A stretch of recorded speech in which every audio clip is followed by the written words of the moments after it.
Hey, what's crackin' peeps? I'm glad to see you back, and today what I have for you guys is the simplest way to have lobby signs in vanilla Minecraft.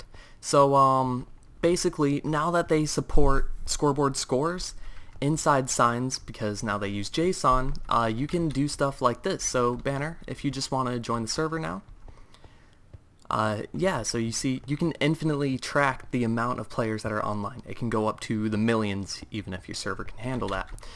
So if you guys just want to go randomize between the teams, yeah. So yeah, you see, these signs up here are now actually tracking the amount of players that are down here. Let's try to get everybody to join the green team real quick.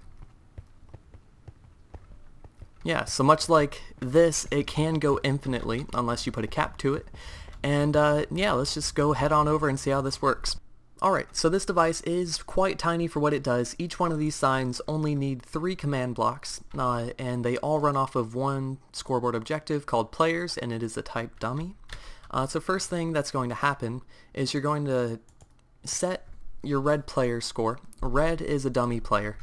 You're just setting their player score to 0. Then what you're doing is you're executing on all players who are standing inside your specific region.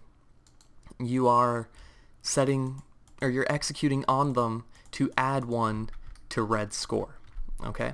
So that means if there's one person inside this box right here, it will only add 1 to red score, and then it will set it back to 0. But if there's 2 people inside this box, it will add 2 to red score and then set it back to 0, and so on and so forth. And the third command block, this is when the JSON comes in. You're doing a block data, all this text right here. It's basically just saying display the player's score of the dummy red player on the third line. That's pretty much all it was saying, and then put a little /12 behind it, so it looks like 1 out of 12 players, or in this case 0 out of 12. And yeah, so that's how each one of these signs work. The system is just repeated, except instead of having the red player, it's called the green player, and then in this case the blue player. And so for how the actual how many players are online works, it's the same exact thing, except in your execute command you don't have parameters. So it's not going to be everybody who has a certain score or anybody who's inside a specific box. It's just everybody in the world.